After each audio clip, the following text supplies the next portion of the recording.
आज हम पढ़ने वाले हैं सिफिलिस का टर्शरी कॉम्प्लिकेशन जिसमें नर्वस सिस्टम इन्वॉल्वमेंट होता है, जिसे हम कहते हैं टेप्स डॉर्सलिस। टेप्स डॉर्सलिस क्या है? ये कॉम्प्लिकेशन है टर्शरी स्टेज ऑफ सिफिलिस का। सिफिलिस क्या है? एक इन्फेक्शियस डिजीज़ है जो कि एक बैक्टीरिया माइकोबैक्टीरियम लेप्री के कारण होती है। अगर ये सिफिलिस को प्रॉपरली ट्रीट नहीं किया जाता है तो ये अपना नर्वस सिस्टम पे इन्वॉल्वमेंट शो करती है और क्या हो जाता है? टेप्स डॉर्सलिस। तो टेप्स डॉर्सलिस में क्या होता है? ये ट्रांसवर्स सेक्शन है स्पाइनल कॉर्ड का। ये पोस्टीरियर कॉलम है। पोस्टीरियर कॉलम जिसे हम डॉर्सल कॉलम भी कहते हैं। तो स्पाइनल कॉर्ड का जो डॉर्सल कॉलम है उसके अंदर जो सेंसरी न्यूरॉन्स है उनका डीमाइलिनेशन या फिर डीजनरेशन हो जाता है। ओके, तो यहाँ के जो न्यूरॉन्स हैं उनकी जो माइलिन शीट है, दिस इज माइलिन शीट। तो ये माइलिन शीट क्या करती है? कंडक्शन ऑफ इम्पल्सेस में हेल्प करती है। लेकिन इस डॉर्सलिस में क्या हो रहा है? ये जो माइलिन शीट है उसका ही डीजनरेशन हो रहा है। तो यहाँ के सेंसरी न्यूरॉन्स क्या प्रॉपरली वर्क नहीं कर पाएंगे, यहाँ पे डीजनरेशन हो गए तो हमें साइंस एंड सिम्टम्स देखने को मिलेंगे।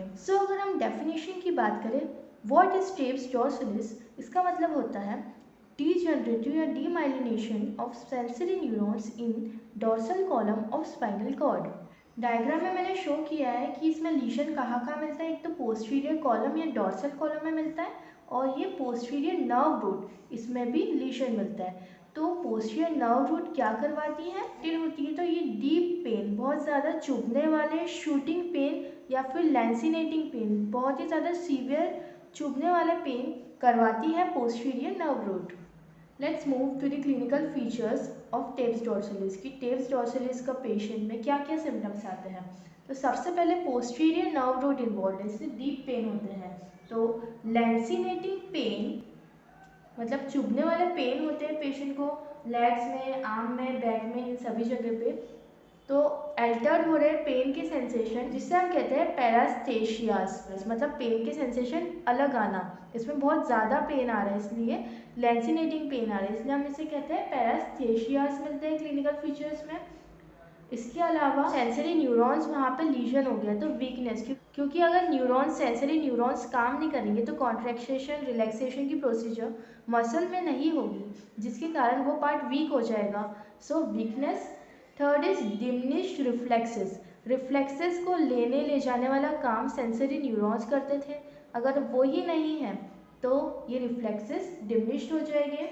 फोर्थ क्लिनिकल फीचर्स में हमें यूरिनरी इनकंटिनेंस, मतलब यूरिनरी इनकंटिनेंस मतलब पेशेंट की यूरिन ड्रिबल आउट करेंगे उसका कंट्रोल ही नहीं रहेगा, मतलब जो स्पिंक्टर प्रेजेंट रहते हैं यूरिनरी ब्लैडर में वो लॉस्ट हो जाएंगे तो उसका कंट्रोल यूरिनेशन पे नहीं रहेगा। तो यूरिनरी रिटेंशन, यूरिनरी इनकंटिनेंस जिसे हम कंबाइंड फॉर्म में बोलते हैं।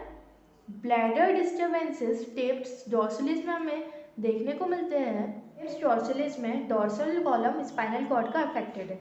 तो डॉर्सल कॉलम क्या क्या फंक्शन करता था?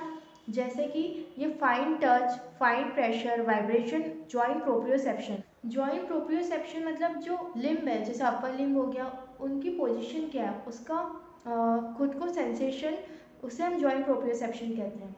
जैसे कि जिसका जॉइंट प्रोप्रियोसेप्शन सही है उसे अगर हम कहेंगे कि बॉल को किक मारो बिना देखे तो वो चीज़ परफॉर्म कर पाएगा।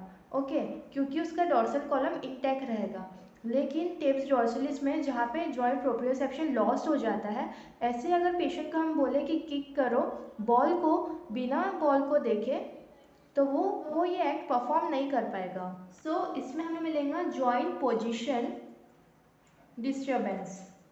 जो डिजीज़ है टेप्स डॉर्सलिस, इसको हम चारकोर्स जॉइंट के अंदर इंक्लूड कर सकते हैं। चारकोर्स जॉइंट्स ऐसी डिजीजेज है जिसमें अल्सर का फॉर्मेशन हो जाता है क्योंकि सेंसेशन डिस्टर्ब्ड है। कि प्रीवियस वीडियो में मैंने आपको बताया था कि सिरिंजोमाइलिया में भी सेंसेशन डिस्टर्ब रहता है तो अल्सर का फॉर्मेशन हो जाता है, क्योंकि पेशेंट को पता ही नहीं कि वहाँ उसको ठोकर लग रही है या पेन है तो वो उस जगह पे ना जाए, तो उसे रिकरेंटली बार बार उस जगह पे ठोकर लगती है और बार बार उसे अल्सर्स हो जाते हैं। तो टेप्स डॉर्सलिस भी चारकोस जॉइंट्स में आ जाता है। इसके अलावा सिरिंजोमाइलिया भी है जो मैंने आपको प्रीवियस वीडियो में बताया है। पोस्टीरियर नर्व रूट अगर इन्वॉल्व है तो लाइट रिफ्लेक्सेस लॉस हो जाता है। लाइट रिफ्लेक्सेस लॉस मतलब जैसे हमारे प्यूपिल से अगर लाइट हम आर्टिफिशियली उसके ऊपर डालते हैं तो वो प्यूपिल कंस्ट्रिक्ट हो जाते हैं, तो इसे लाइट रिफ्लेक्स कहते हैं। इसी तरह अगर हम डार्क में जाते हैं तो प्यूपिल्स डायलेट हो जाते हैं। ये रिफ्लेक्स है, ओके। लेकिन टेप्स डॉर्सलिस में क्या होता है, लाइट रिफ्लेक्सेस लॉस्ट रहता है, जिसके कारण एक स्पेसिफिक पैथोग्नोमिक सिम्टम है टेप्स डॉर्सलिस की प्यूपिल्स का, जिसे हम कहते हैं एर्जिल रॉबर्टसन प्यूपिल। इसका मतलब है इस टाइप की प्यूपिल्स जिसमें लाइट रिफ्लेक्सेस लॉस्ट रहते हैं, ओके। इसके अलावा रिफ्लेक्सेस लॉस्ट हो जाते हैं तो ए रिफ्लेक्सिया, ए मीन्स एब्सेंट, तो ए रिफ्लेक्सिया वाली कंडीशन मिलती है और कुछ टोन ही नहीं बचती है, क्योंकि एलिमेंट भी इन्वॉल्व है, लोअर मोटर न्यूरॉन्स भी, सेंसरी न्यूरॉन्स में भी लीजन आ गया है, वो लोग का डीजनरेशन हो रहा है, ओके। इनका फंक्शन लॉस्ट हो गया है, इसलिए हमें इसमें हाइपोटोनिया भी मिलता है। डोर्सल कॉलम के सेंसरी न्यूरॉन्स इन्वॉल्व है, इनमें लीजन था तो उनके सारे फंक्शन हैम्पर्ड हो जाएंगे, ठीक है। Fine touch, fine pressure, vibration के सेंसेशंस नहीं रहेंगे, जॉइंट प्रोप्रियोसेप्शन के सेंसेशन नहीं रहेंगे, जिसके कारण पेशेंट में मिलेगा सेंसरी एटेक्सिया। एटेक्सिया का मतलब होता है लड़खड़ा के चलना, ओके।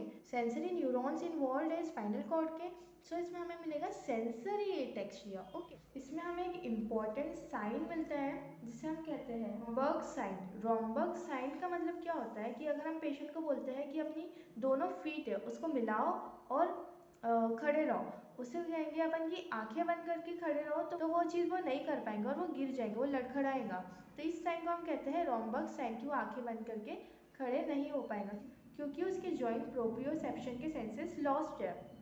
कॉम्प्लिकेशन में क्या होगा, पैरालिसिस हो जाएगा पेशेंट का, तो पैरालिसिस एक बहुत मेजर कॉम्प्लिकेशन है इसका। डिमेंशिया, भूलने की बीमारी जिसे हम कहते हैं कॉमन लैंग्वेज में डिमेंशिया हो सकता है पेशेंट को, अगर उसके ज़्यादा न्यूरॉन्स, सेंसरी न्यूरॉन्स वहाँ पे लॉस्ट हो गए तो, या फिर ब्लाइंडनेस। ट्रीटमेंट की अगर हम बात करें मेनली तो हमें पता है कि लेप्रोसी के कारण हुआ था, माइकोबैक्टीरियम लेप्री के कारण हुआ था, तो ये एक बैक्टीरिया है, इसलिए हम इसे एंटीबायोटिक्स देते हैं इंट्रावीनियसली, एंटीबायोटिक्स देते हैं तो ये पेशेंट ट्रीट हो जाता है। इसका बहुत ही अच्छा निमोनिक है डॉर्सलिस, ठीक है, टेप्स डॉर्सलिस जो कि डिजीज का नाम है, उसका जो लास्ट वाला वर्ड है डॉर्सलिस। सबसे पहले स्टार्ट करते हैं डी से, तो डी से है डॉर्सल कॉलम इन्वॉल्वमेंट है। डॉर्सल कॉलम जो पीछे वाला कॉलम था स्पाइनल कॉर्ड का वो इन्वॉल्व था, तो सबसे पहले याद रखेंगे कि इसमें डॉर्सल कॉलम इन्वॉल्व है। सेकेंड है ओ, तो ओ से आप लोग को याद रखना है कि इसमें हमें ऑर्थोपेडिक मतलब बोन्स में बहुत ज़्यादा शूटिंग पेन मिलता है, ऑर्थोपेडिक पेन, जिसके कारण ये चारकोर्ड्स जॉइंट के अंदर इंक्लूडेड है। आर से आप लोग को याद रखना है कि इसमें सारे जो रिफ्लेक्सेस है वो डिमिनिश्ड हो जाते हैं, ठीक है। याद करिए इसमें लाइट रिफ्लेक्सेस भी डिमिनिश हो गए थे आई के, जिसके कारण हमें अर्जिल रॉबर्टसन प्यूपिल मिल रही थी। एस से शूटिंग पेन, इसमें पोस्टीरियर नर्व रूट इन्वॉल्व थी जो कि कैरी करती है बहुत ज़्यादा लैंसिनेटिंग पेन, तो इसमें शूटिंग पेन आप लोग को मिल। ए से आपको इसकी इंपॉर्टेंट प्यूपिल मिल रही थी जिसका नाम था अर्जिल रॉबर्टसन प्यूपिल। एल से आप लोग को मिल रहा था लोकोमोटर एटेक्सिया, लोकोमोटर मतलब वॉकिंग और एटेक्सिया मतलब लड़खड़ा के चलना, सो इसमें हमें लोकोमोटर एटेक्सिया मिलता है। आई से आप लोग को याद रखना है कि इसमें इम्पेयर्ड प्रोप्रियोसेप्शन होती है। लास्ट वन इज एस, तो एस से बस सिंपल से याद रखना है आपको कि ये किसके कारण हो रहा था, तो सिफिलिस के कारण हो रहा था, सिफिलिस का ही कॉम्प्लिकेशन था, एस से सिफिलिस याद रखना। So this is all about tabes dorsalis. Hope आपको ये टॉपिक समझ में आया हो। अगर आपको वीडियो अच्छा लगा हो तो इसे लाइक शेयर सब्सक्राइब करना ना भूलें। I am Prachi and thank you so much for watching.